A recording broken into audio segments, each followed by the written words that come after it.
시편 133편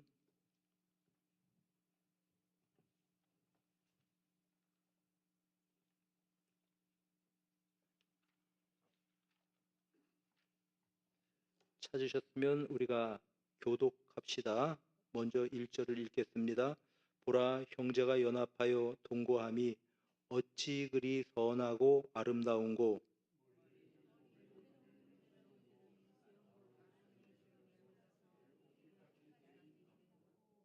함께 읽습니다. 헐몬의 이슬이 시온의 산들에 내림 같도다. 거기서 여호와께서 복을 명령하셨나니 곧 영생이로다. 아멘. 여러분, 이제 5월이 가정의 달이다 보니까 계속해서 우리가 사랑과 용서 혹은 공동체의 삶에 대해서 말씀을 전하게 됩니다. 오늘은 2% 부족한 사람들과 함께 살려면 그렇게 제목을 정해 보았습니다. 우리 음료수 가운데 2% 부족할 때 그런 음료수가 있습니다. 여러분 아시지요? 사람의 몸에는 수분이 2%만 부족해도 심한 갈증이 생긴다고 합니다. 그런데 그때에 2%이 음료를 마시면 그 갈증이 해소가 된다는 거죠. 그래서 음료수 브랜드가 참 이상하게 2% 부족할 때 이렇게 이제 브랜드명을 지었습니다. 생각해 보면 우리 인간들은 다 부족한 면이 있습니다. 2% 부족한 사람에게는 옆에 사람이 2%를 채워줘야 되는 것이고, 2%만 부족한 게 아닙니다. 5%도 부족하고 10%도 부족합니다. 그러면 10% 부족한 사람에게는 또 주변 사람이 10%를 채워줘야 되는 것입니다. 뿐만 아니라 저 사람만 부족한 것이 아니라 나도 부족합니다. 피차 부족한 게 있다는 이야기죠. 그런데 이 부족한 사람들이 함께 어울려서 사는 것, 바로 그것이 공동체입니다. 고대 근동에서의 어떠한 가족 제도는 대가족 제도입니다.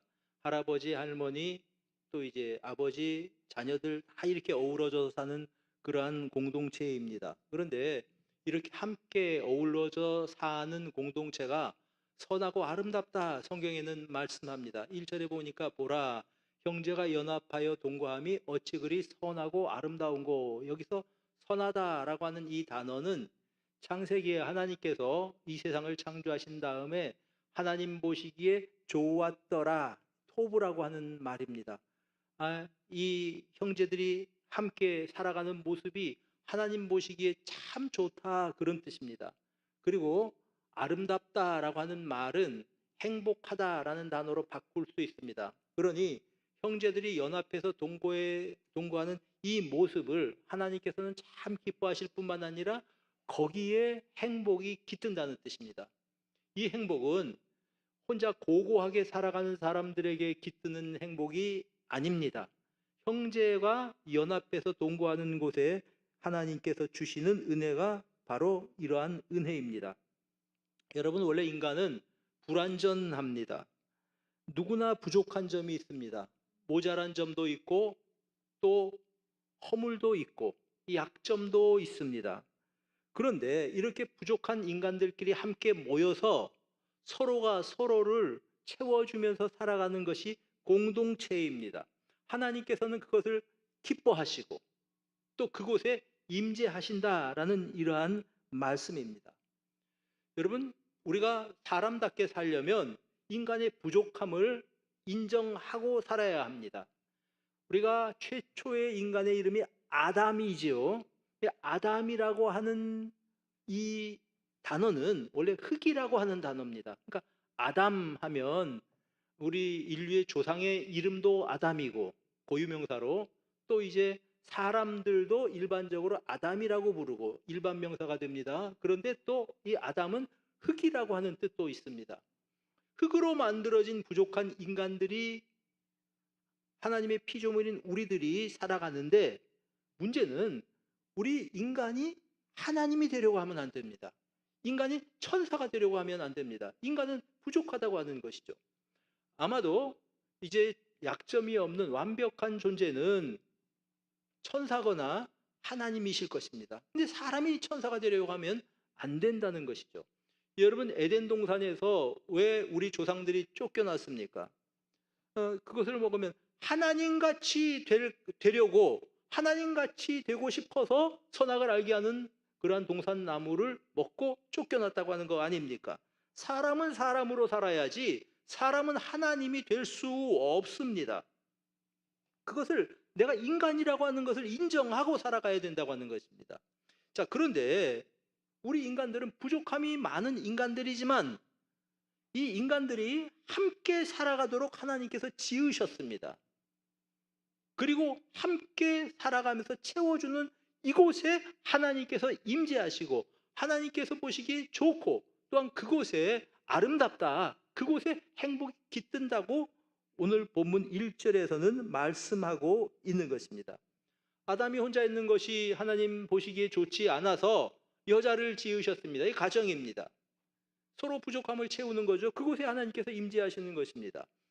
교회가 바로 그런 공동체입니다. 부족한 사람들이 모여서 함께 하나님께 경배드리는 공동체가 교회입니다. 그곳에 하나님께서 임하신다라는 말씀입니다. 여러분, 그 결혼은 이제 이 부모님과의 관계와는 조금 다른데 부모님은 선택해서 태어날 수 없죠. 그러나 우리가 부모님이 부족함이 있지만 부모님의 진정성을 의심하지 않습니다. 이 부모님을 통해서 지혜를 배우고 부모님을 통해서 하나님의 사랑을 맛보는 것입니다. 결혼은 이와 좀 달라요. 왜냐하면 내 선택이 개입될 수 있는 것이 결혼이기 때문에 그렇습니다. 자, 그런데 문제는 결혼을 하는 당사자들이 남자가 됐든 여자가 됐든 서로가 부족한 존재라고 하는 것입니다. 100점짜리가 아니에요. 그러니 어떻게 살아야 합니까? 서로 부족한 점들을 채워주고 살아가야 하는 것입니다. 바로 그곳에 하나님의 은혜가 깃들고 그곳에 천국이 깃든다는 것입니다. 여러분, 천국에 대해서 로마서 14장 17절에는 이렇게 말씀을 하고 있죠. 하나님의 나라는 먹는 것과 마시는 것이 아니고 오직 성령 안에서 누리는 의와 평강과 희락이라. 그 밑에 보면 공동번역이라고 되어 있는 번역본을 하나 써놨는데요. 좀 피부에 와닿지 싶어서 한번 인용을 합니다. 하느님의 나라는 먹고 마시는 일이 아니라 성령을 통해서 누리는 정의와 평화와 기쁨입니다. 여러분, 함께 모여서 누리는 평화와 기쁨이 하나님의 나라다, 천국이다라고 하는 것입니다. 우리는 천국에 가지 않았지만 공동체 안에서 함께 정의와 평화를 맛보고 우리가 기뻐할 그곳이 다시 말하면 하나님 나라의 지점 같은 곳입니다. 거기서 하나님 나라의 맛을 볼 수 있다라고 하는 말씀입니다. 하나님은 우리를 이렇게 같이 살아가도록 만들어 놓으셨습니다. 자, 1절을 다시 한번 생각을 해봅니다. 형제가 연합하여 동거함이 어찌 그리 선하고 아름다운고. 여기서 동거한다라고 하는 단어가 원래는 야샤브라고 하는 단어인데요, 같이 앉아 있는다는 뜻입니다. 같이 앉아 있는데 그냥 같이 앉아 있는 것이 아니라 갈등 없이 평화롭게 앉아 있는 모습입니다. 자, 여러 사람이 같이 앉아 있는데 거기서 서로 딴 생각하고 아유 참 저 사람 꼴 보기 싫어 이런 게 아니고 갈등 없이 앉아 있는 것 자체가 좋아서 같이 머물러 있는 것을 의미하는 단어가 동거한다, 그런 뜻입니다. 원래 이제 이 원래 성경과 이게 바꿔져 있어요. 원래 성경에는 동거함이 먼저 나오고 그 다음에 연합함이 곧 나중에 나오는데 우리 성경에는 연합하여 동거함 이렇게 이제 되어 있죠. 뭐 어쨌든 간에 그 뜻이지만 동거함이란 건 그런 뜻이죠. 그 다음에 연합함이라고 하는 것은 또 무슨 뜻입니까? 이건 야드라고 하는 단어인데요. 뭐냐 하면 같은 마음이 됨을 의미합니다. 자, 평화롭게 앉아있는 사람들이 마음이 같아요. 서로 나누어지지 않았습니다. 이런 상태를 하나님께서 보시기에 참 좋다. 그리고 그곳에 이제 아름답다. 그곳에서 행복을 맛볼 수 있다고 성경은 우리에게 증거해 주시는 것입니다.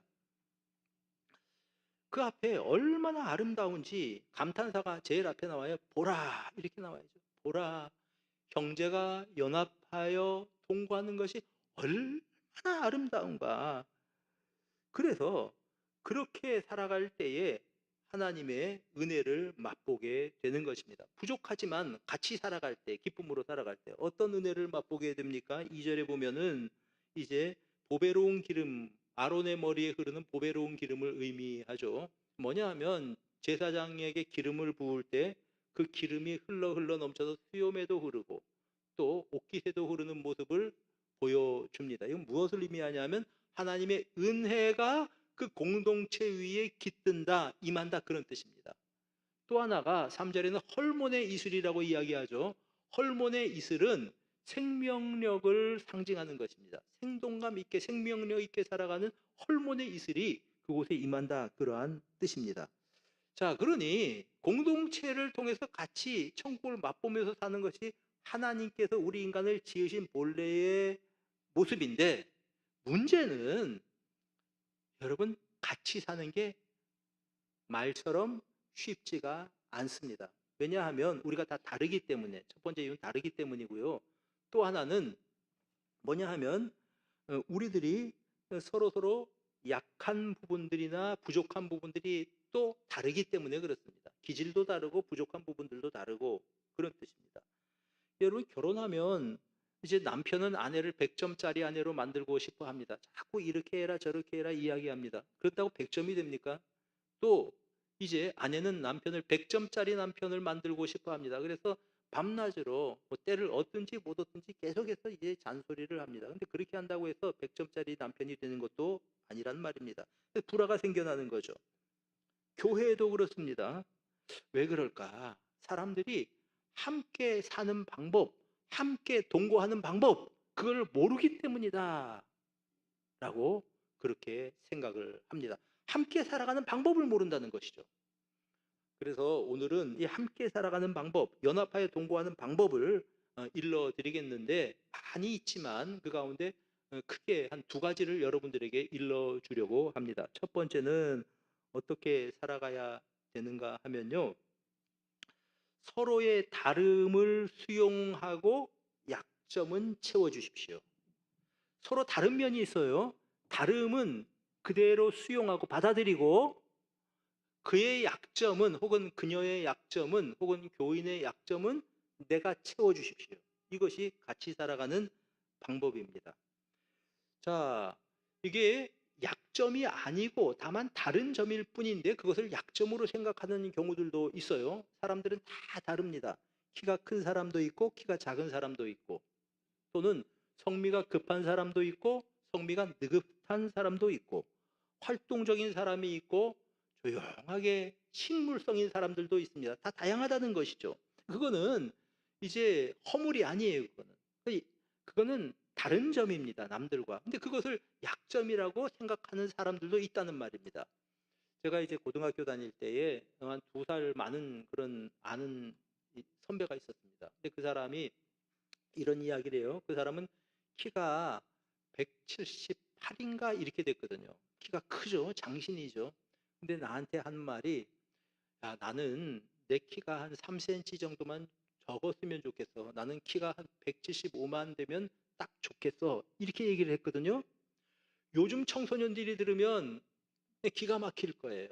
왜냐하면 우리나라 청소년들 평균 키가요 174에서 175래요.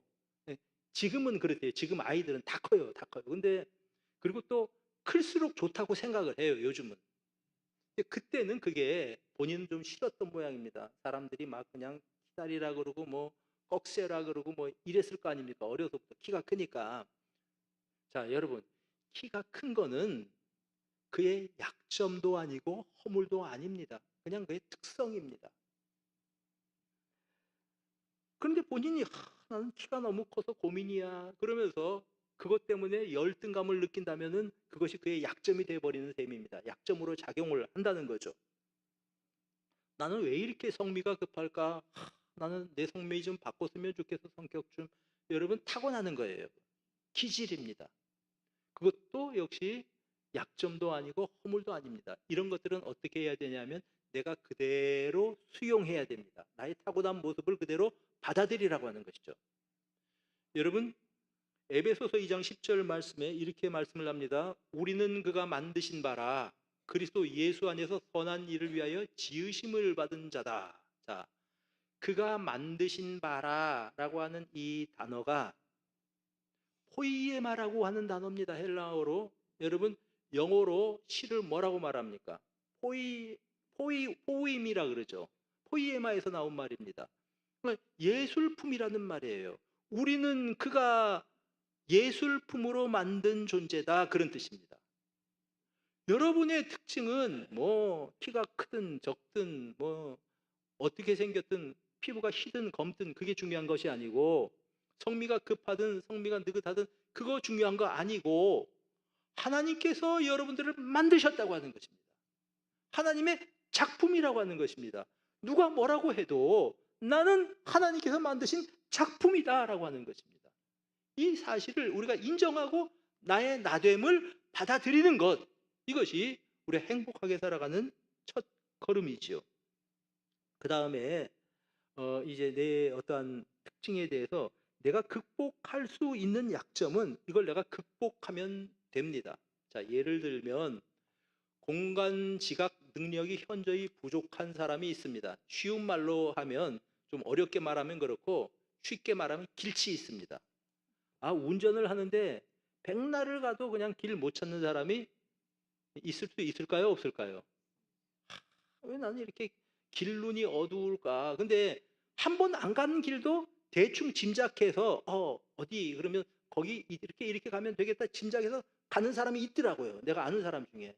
이 사람은 뭐 이제 길치가 아니라 길천재인지 모르겠습니다. 그런데 내가 길치라고 가정해 봅시다. 길치일 때는 방법이 있습니다. 요즘 너무 좋은 세상입니다. 어떻게 살아가면 됩니까? 그렇게 살아가면 돼요. 그거 가지고 고민할 필요 없어요. 갈 때마다 내비게이션 꾹 찍고 그냥 그대로 따라만 가요. 근데 이제 본인이 길눈이 밝다고 생각하는 사람은 내비게이션 보고 막 짜증내요. 왜 돌아가는 길을 이렇게 그냥 하냐. 일로 가면 그런데 왜 바로 가는데, 그래가지고 그냥 뭐 자기가 가는 거죠. 그럼 내비게이션 빙빙 돌다가 또 뭐 쪽 가다 유턴해 가십시오, 이렇게 되는 거죠. 여러분, 내가 아는 어떤 사람은 여전도사님인데 필체가 참 미워요. 글씨를 잘 못 써요. 그래서 이 사람이 어떻게 했냐면, 처음에 PC가 나오고 할 때 제일 먼저 이건 그에게 복음이었습니다. 내가 글로 문서 작성 안 해도 되는 거죠. PC를 배우면 되는 것입니다. 그래서 그분이 이 타이프라이팅 하는 그것만 배운 게 아니라 PC를 처음 접하다 보니까 PC를 참 다양하게 활용할 줄 아는 능력을 가지게 됐습니다. 뭐 그때로서는 뭐 이제 PC 통신도 하고 막 이러면서 막 이래가지고 자기 약점을 보완을 했다라고 하는 그러한 말씀입니다. 그러면 돼요, 여러분. 내가 극복할 수 있는 약점은 극복하면 됩니다. 또 약점으로 사는 게 아니라 장점으로 살면 됩니다. 지난주에 한번 얘기를 했던가요? 저는 운동신경이 좀 둔한 사람 같아요. 왜냐하면 초등학교 때부터 시작해서 운동회 때 100m 달리기에서 제가 1등 해본 적이 한 번도 없어요. 저는 100m 달리기 하면 항상 3등 내지 4등입니다. 기분 좋으면 3등, 기분 나쁘면 4등. 만약에 제가 축구 선수로 진로를 선택했다 그러면 제 인생 아마 망했을 겁니다. 아마 주전 멤버가 뭡니까? 뭡니까? 후보도 못 되고 뭐 주전자 멤버죠, 말하자면. 이렇게 살았을 것 같습니다. 근데 이제 하나님께서 불러주셔서 목회를 하니 그것도 참 감사한 일이지요. 여러분, 모세는 약점이 없었습니까? 모세의 약점은 무엇이었죠? 입술이, 네, 말을 잘 못해요. 그런데 하나님께서 아론을 붙여주셔서 그를 사용하셨습니다. 여러분, 바울은 약점이 없었습니까? 바울은 몸에 가시가 있었어요. 찔리는 가시. 그가 3번이나 기도했습니다. 하나님께서 응답하지 않으십니다. 3번 기도한 후에 하나님께서 일러주십니다. 뭐라고 말씀을 하시냐면, 내 은혜가 네게 족하다. 내 은혜가 너에게 족하다. 이것이 너의 은혜라는 거죠. 바울 사도가 깨달았습니다. 내가 약할 때 강해지는 것, 이것이 하나님의 은혜로구나. 그래서 그는 약함을 자랑한다고 말했습니다. 약한 바울을 하나님께서는 사용하셔서 이제 하나님의 위대한 그러한 사역자로 삼으셨던 것입니다. 여러분, 기억하십시오. 내가 보충할 수 있는, 내가 극복할 수 있는 약점은 내가 극복하면 됩니다. 그 안 되는 거는 내가 받아들이고 나의 강점으로 일하면 되는 것입니다. 하나님은 인간의 약함을 통해서 오히려 그분의 능력을 드러내시는 분이시다라는 것입니다. 자, 그런데 내가 극복할 수 없는 약점이 있습니다. 예를 들자면 장애를 한번 생각해 보세요. 몸의 기능이 하나 이제 좀 이렇게 제대로 쓸 수가 없어서 이 장애지요.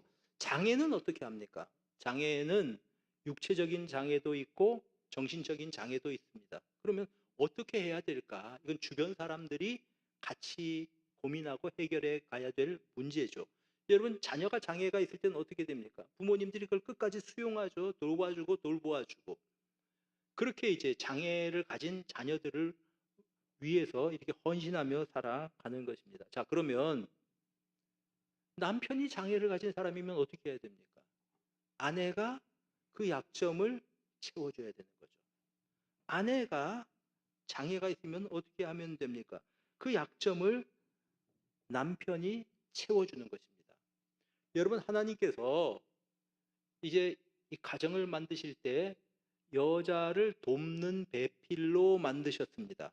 이 돕는 배필이라고 하는 단어가 원래 어떤 뜻인가 하면은 에제르 케네그도라고 하는데요. 이 에제르가 하나님이 사람을 도우실 때 쓰는 단어입니다. 에벤 에셀 그러면 뭡니까? 하나님의 도우심, 도우심의 도울 그런 뜻이죠. 자, 그러면 하나님이 사람을 도우시듯 돕는 배필로 여자를 만드셔서 연약한 남자를 말하자면 약한 부분을 채워주라고 만드신 겁니다. 거꾸로 말하자면 마찬가지죠. 남자도 여성의 약한 부분을 채우기 위해서 가정을 이루게 하신 것입니다. 그러니까 여러분, 이걸 아셔야 됩니다. 우리가 부부로 살아가는데 저 사람의 약함 때문에, 약점 때문에 내가 있는 겁니다. 잘 생각하셔야 돼요. 또 나의 약점 때문에 저 사람이 존재하는 것입니다. 이것이 연합하여 함께 동거하는 것이죠. 교회도 마찬가지죠. 모든 사람들이 다 교회가 약점이 있는 사람들인데 우리 교회 중직자들이라고 약점이 없습니까? 그 중직자들의 약점을 성도들이 알면 채워주는 거죠. 교육자는 완벽한 인간입니까? 아닙니다. 약점이 있죠. 그럼 그를 성도들이 같이 도와주어서 채워주는 것입니다. 그렇게 채워서 살아갈 때, 연합하여 동거할 때 하나님 보시기에 보시기 참 좋고, 그리고 그곳에 행복이 깃든다라고 하는 그러한 말씀입니다. 여러분, 사람들이 약점 혹은 부족한 점은 각각 다 다릅니다. 어떤 사람은 지식이 부족하고, 어떤 사람은 지혜가 부족하고, 또 어떤 사람들은 사회성이 부족하고, 또 건강이 약해서 힘이 부족한 사람도 있습니다. 또한 어떤 사람들의 경우에는 이제 믿음이 부족한 사람도 있고 은혜가 부족한 사람도 있습니다. 그러니까 나와 같이 거하며 살아가는 사람들의 부족함이 무엇이 되었든지 간에 그것을 지적하지 말고 옆에서 그 부분을, 모자란 점을 채워주십시오. 이게 같이 살아가는 비결입니다. 부족함, 상대 부족함을 채워주는 것입니다. 하나님 뭐라고 말씀을 하셨냐 하면은 우리 로마서 15장 1절 한번 봅시다. 성경 말씀을 봅시다. 한번 읽어봅니다. 시작.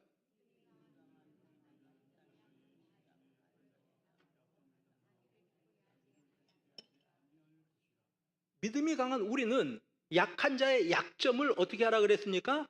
담당하고 그 약점을, 저 사람이 2% 부족한 점을 내가 담당해 주라고 하는 그러한 말씀입니다. 여러분, 결혼할 때 왜 그렇게 힘든가 하면 사람들이, 여기 다 결혼을 대부분 한 분들이기 때문에 뭐 이런 말씀을 드립니다만, 결혼 상대를 찾을 때 어떤 사람을 찾냐 하면요, 완전한 사람을 찾습니다. 믿음도 좋고 성격도 좋고 뭐 키도 크고, 요즘 젊은이들 표현으로요, 잘생기고 돈도 많고 직업도 안정되고 뭐 이런 사람들을 찾습니다. 취미가 나하고 같고. 근데 여러분, 그런 거 찾는 사람들은요 그냥 포기하는 게 좋습니다. 그런 사람 세상에 없어요. 없어요. 어떻게 젊은이들이 결혼하면 행복할까요? 상대가 내 생각보다 좀 2% 정도 부족한 사람을 찾으면 꼭 맞습니다. 왜냐하면 사실은 나도 부족한 사람이에요. 나는 10% 부족한 사람일지도 모릅니다. 근데 그냥 나는 완벽한 기준을 가지고 상대에게 이것도 좋고 다 찾으면요, 그 바람을 잡는 사람입니다. 그 사람은 평생 결혼하지 말고 혼자 사는 게 그게 이제 그 나을 겁니다. 그리고 또 하나가 이제 결혼을 해서 살면서 또 착각하지 말아야 될 것이 하나 있는데, 내가 배우자기 때문에, 내가 남편 혹은 아내이기 때문에 저 사람의 모든 어떠한 그 빈 곳을 다 내가 완벽하게 채워야 된다라고 착각하지 마십시오. 그것도 착각입니다. 사람은 어떤 배우자를 통해서 채워지지 않는 그러한 부분들이 있습니다. 그것을 친구를 통해서 채우기도 하고, 우정을 통해서, 또는 뭐 이제 교회 성도들을 통해서 채우기도 하는 것입니다. 그러니까 이제 상대가 부족하면 그것을 채워주는 거죠. 상대를 보고 그냥 뭐 이제 왜 그렇게 덜렁거리냐고 이야기하지 말고, 꼼꼼한 내가 옆에서 덜렁거리는 그 사람을 잡아주면서 살아가는 겁니다. 저 사람은 왜 그렇게 정리정돈이 안 돼, 세상에 지저분하다, 세상에 추졌다 그러지 말고요, 꼼꼼하게 잘 정리하는 내가 옆에서 좀 정리를 해주면서 살아가는 거예요. 이게 부부가 살아가는 방법입니다. 저 사람은 저렇게 그냥 뭐 성격이 그냥 바늘까지 다 헤아려서 뭔가 일 추진하는 게 없어요. 시작하는 게 없습니다. 그러면 뭔가 이제 결단력이 있고 과감하게 활동적인 내가 우리 한번 해봅시다 그러고 같이 하는 겁니다. 이게 부부예요. 살아가는 방법이라고 하는 그러한 말씀입니다. 채워주고, 그러나 100% 사람을 내가 만족시켜주거나 채워줘야 된다고 착각하지 말고, 이건 상대를 독점하려고 하는 것입니다. 그렇게 살아가는 것이 지혜다라고 하는 말씀입니다. 자, 여러분, 다른 점은 수용하고 또 약점은 채워주라고 말씀을 드렸습니다. 그러면 허물이 있습니다. 상대가 허물이 보일 때 그 허물은 덮어주셔야 합니다. 허물은 뭐냐 하면, 자, 여러분, 약점은, 다른 점은, 이거는 죄는 아니에요. 근데 허물은 죄에 좀 가까운 개념입니다. 허물과 죄가 있죠. 에베소서 2장 1절을 한번 보시길 바랍니다. 그는 허물과 죄로 죽었던 너희를 살리셨도다. 자, 주님께서 허물과 죄를 같이 쓰죠. 허물과 죄는 그럼 어떤 차이가 있냐? 뭐 비슷하게 쓰이는데, 엄밀히 말한다면 이런 이야기입니다.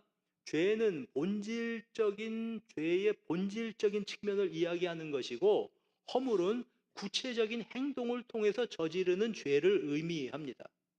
그러니까 허물과 죄가 같이 쓰이는 거죠. 근데 이 허물과 죄로 죽었던 우리를 살리셨다, 이렇게 말씀을 하십니다. 여러분, 이 죄를, 인간들의 허물을 하나님께서는 용서해 주시는 분이십니다. 시편 32편 1절에 죄 용서함을 받은 사람의 감격의 찬송입니다. 허물의 사함을 받고 자신의 죄가 가려진 자는 복이 있도다. 하나님께서 우리의 허물을 용서해 주시고 죄를 사해 주시는 것입니다. 그런 사람은 복이 있도다 말씀을 하십니다. 이사야서 44장 22절에 보면은 이제 내가 네 허물을 빽빽한 구름같이, 시간 지나면 구름 없어지죠. 내 허물을 구름같이, 내 죄를 안개같이 없이 하였다. 하나님은 어떤 분입니까? 우리 인간들의 허물을, 또 우리 인간의 죄를 안개같이 없이 하시는 분이십니다. 누구나 허물이 있고 누구나 죄가 있습니다. 죄인이 아닌 사람은 없습니다. 여러분, 살면서 여러분들이 지은 죄가 있죠. 각각 자기가 지은 죄가 있습니다. 이거 나는 살면서 조금도 죄를 짓지 않았습니다, 이런 사람도 없겠지만, 있다고 할지라도 그 사람도 죄인입니다. 왜냐하면 태어나면서부터 죄를 가지고 태어난 것이 우리 인간이기 때문에 그렇죠. 자, 이런 죄인이지만 이 죄를 해결할 수 있는 분은 누구십니까? 오직 하나님이시죠. 예수 그리스도를 통해서 우리의 죄를, 내 허물을 빽빽한 구름같이 없애버리시는 분이 하나님이십니다. 우리의 죄를 없앨 수 있는 분은 하나님이십니다. 그래서 성자 예수님께서 이 세상에 오셔서 병자를 치료해 주시면서, 여러분, 중풍병자에게 하신 말씀이 소자여 내 죄 사함을 받았느니라, 주님만이 하실 수 있는 말씀이세요. 네 죄를 용서했다. 누가? 하나님께서. 자, 그런데 관계성 속에서의 죄를 어떻게 해야 되냐? 하나님께서는 용서해 주셨다고 하지만 놀랍게 하나님께서는 관계 속에서, 공동체 속에서 죄를 용서하라고 말씀하십니다. 예수님 가르쳐 주신 기도 생각해 보세요. 우리가 주기도문에 우리가 우리에게 죄 지은 자를 어떻게 해요? 사하여 준 것 같이 어떻게 해요? 우리 죄를 사하여 주시옵고. 그냥 생각하면 하나님 내 죄를 좀 용서해 주세요 이렇게 기도하면 될 것 같은데 아니다. 주님께서는 나에게 죄 지은 자를 어떻게 하라고요? 사하여 준 것 같이 말씀을 하십니다. 여러분 요한복음 20장 23절에 부활하신 예수님께서 제자들에게 만나셔서 일러주십니다. 너희가 누구의 죄든지 사하면 어떻게 해요? 사하여질 것이고 누구의 죄든지 그대로 두면 그대로 있으리라. 어떻게 보면 이해가 안 돼요. 얼핏 보면. 왜냐하면 죄 용서는 하나님이 하시는 거거든요. 그런데 그 사람이 죄가 용서되려고 한다면 그 죄로 말미암아 피해를 입은 사람이 용서해야 된다고 하는 말씀입니다. 이 죄라고 하는 것이 단순히 하나님과 나와의 관계만이 아니고 관계 속에서 해결해야 될 부분들이 있다라고 일러주시는 것입니다. 누가복음 6장 37절에 용서하라 그리하면 너희가 용서를 받을 것이다. 마가복음 11장 25절에 이제 아무에게나 혐의가 있거든 용서하라 그리하여 하늘에 계신 너희 아버지께서도 너희 허물을 용서하여 주실 것이다 말씀을 하시고 있습니다. 그러니까 용서는 단순히 하나님과만의 문제가 아니라고 하는 것이죠. 물론 우리가 남을 용서해 주어야 용서를 받는다. 다시 말하면 용서가 내 죄 용서받는 조건이라고 하시는 말씀은 아닙니다. 하나님의 은혜로 죄 사함을 받은 사람은 틀림없이 기필코 다른 사람들의 죄도 용서할 수밖에 없다고 하는 것을 보여주시고 있는 것입니다. 사랑하는 여러분, 주변 사람들을 용서해 주시기를 바랍니다. 주변 사람들의 허물을 덮어주시기를 바랍니다. 허물을 덮어주는 거예요. 자, 남들은 허물이라고 생각하지 않는데 자신은 허물이라고 느끼는 게 있어요. 예를 들자면 여러분 글을 못 읽는 사람들이 있을 수 있습니다. 여러분 우리는 다 글을 읽을 수 있잖아요. 초등학교 들어가기도 전에 애들 잘 읽거든요. 근데 나이 드신 어른들은요, 안타깝게 옛날 분들은 자녀 교육 안 시킨 어른들이 있어요. 자, 그런 사람들이 교회에 왔습니다. 우리 성경을 교독하는데 자기에게 성경 읽을 차례가 오면 어떻게 될까요? 그 사람 읽을 수 있나요? 못 읽나요? 떠듬떠듬하죠. 그거를 우리가 주변 사람들이 알았다고 한다면 그 다음부터 어떻게 해야 됩니까? 그 따로 성경 있는 이런 순서를 없애는 거죠. 사회자가 목사님이 혼자 다 읽는다든가. 왜냐하면 그것은 그 사람에게 허물이에요. 그런 허물은 덮어주는 겁니다. 끄집어내지 않는 것이에요. 잠언 17장 9절에 이렇게 말씀을 합니다. 허물은 덮어주는 자는 사랑을 구하는 자요 그것을 이제 거듭 말하는 자는 친한 것을 이간하는 자니라. 자, 저 사람 잘못이 있어요. 그 잘못을 덮어주는 사람은 사랑을 구하는 것이에요. 그 잘못을 계속해서 말하고 계속해서 말하는 사람은 친한 것을 이간하는 사람입니다. 자, 여러분 남편의 약점이 보일 때 어떻게 하는 겁니까? 계속해서 그 약점을 나는 고치고야 말리라 그러고 어제도 얘기하고 오늘도 얘기하고 백날 이야기해봐야 아무런 이제 이 소용이 없죠. 이렇게 말하는 거죠. 내가 보기에 당신이 그렇게 행동하는 것은 그런 처신은 조금 좀 이렇게 이제 좀 힘들어 보인다. 혹은 뭐 이제 내가 볼 때 그 참 내 느끼기 좀 힘들어 보인다. 이렇게 이야기를 하는 거죠. 이제 허물을 들추어내는 것이 아니고 덮어주려는 마음으로 나의 언어로 바꾸어서 이야기하는 것입니다. 여러분 허물이 없는 사람은 없지만 하나님의 사랑을 받은 사람이 이제 사랑으로 다른 사람들을 덮어주는 그곳에서 우리는 하나님의 사랑을 발견합니다. 허물 없는 부모님 없어요. 우리 아버지는 혹은 우리 어머니는 왜 이런 환경에서 나를 양육하지 않으셨을까? 그 생각하면 다 있을 거예요. 그런데 우리 부모님이 나를 사랑하신다고 하는 이 사실은 의심하는 사람이 없습니다. 최선을 다해서 사랑하는 그 사랑을 통해서 부모님을 통해서 우리는 하나님의 사랑을 맛본 사람들이기 때문에 그렇습니다. 그래 우리는 부모님들의 허물을 덮어드리는 거죠.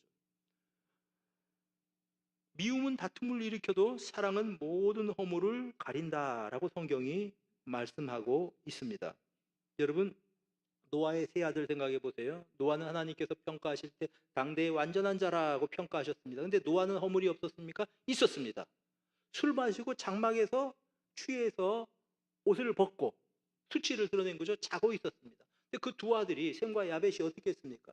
뒷걸음질 쳐서 앞으로 간 것이 아니라 뒷걸음, 아버지의 수치를 보지 않으려고 옷을 가지고 아버지의 이 몸을 가려 주었습니다. 그래서 아버지의 허물, 수치는 드러나지 않고 방주를 통해서 인류를 구한 우리 인간의 신앙의 선배로 남아있는 것입니다. 허물은 덮어주는 것이죠. 바로 이런 것이 사랑을 추구하는 것입니다. 우리가 왜 다른 사람들의 허물을 덮어줘야 되는지 아십니까?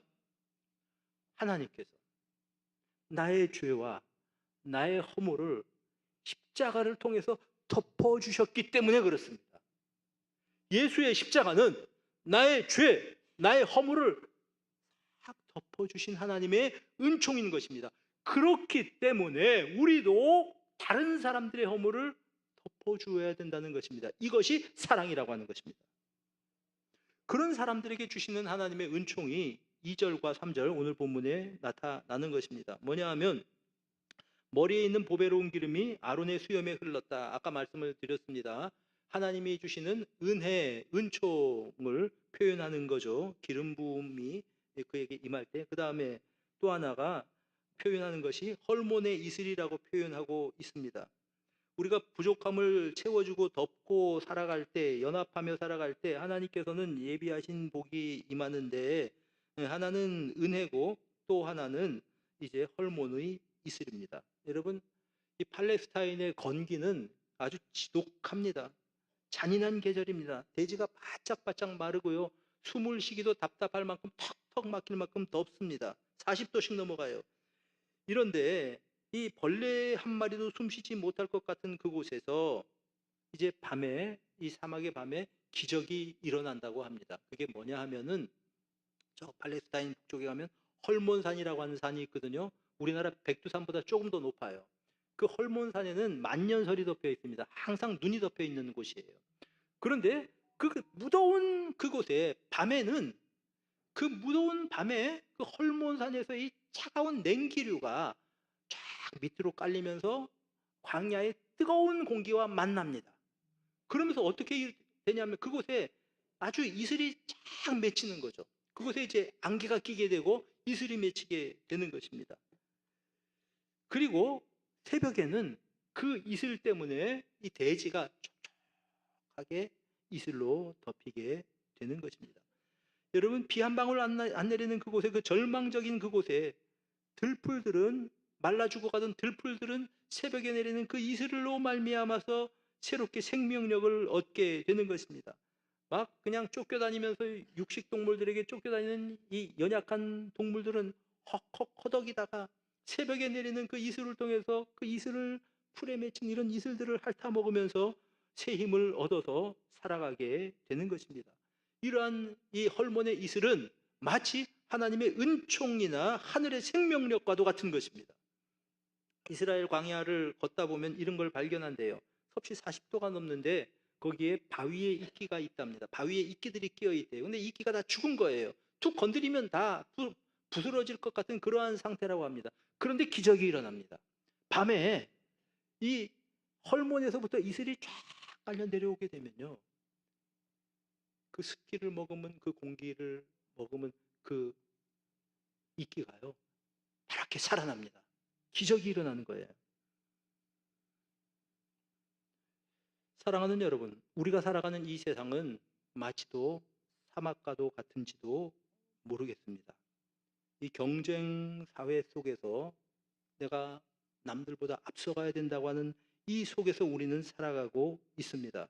혹은 서로를 향해서 완벽을 요구하면서 이래야 돼, 저래야 돼 요구하는 이 세상은 마치 우리 영혼들을 바짝 마르게 하는 그러한 사막의 건기와도 같은 곳인지도 모르겠습니다. 그런데 그런 사막 같은 인생을 살아가는 우리에게, 우리 가정이 헐몬의 이슬이 되어야 되지 않겠습니까? 우리 교회가 헐몬의 이슬이 되어서 생명력을 얻는 곳이 되어야 되지 않겠습니까? 우리 사랑방이 그런 곳이 되어야 되지 않겠습니까?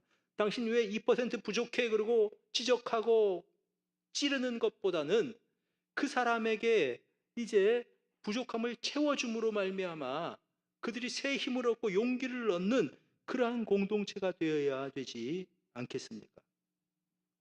세상에서 상처받고 찢긴 심령들이 사랑방에 와서 따뜻한 이슬을 맞고 주변 사람들의 사랑을 통해서 영적인 호흡을 시작하게 되는 것이 교회입니다. 그리고 그렇게 동거하는 자들에 대해서 형제가 연합하여 동거하는 것이 어찌 그리 선하고 아름다운고, 그리고 그곳에서 여호와께서 복을 명령하셨나니 곧 영생이니라 우리에게 일러 주신 것입니다. 사랑하는 여러분, 우리가 서로 부족함을 인정하고 수용할 때 우리가 속한 공동체가 미리 맛보는 천국이 되는 것입니다. 이 거룩한 은총을 받아 누리고 또 이렇게 사랑하고 덮어주고 또 상대를 격려해 줌으로 말미암아 이 사막 같은 인생을 새 힘 얻어 살아가는 여러분 모두가 되시기를 축복합니다.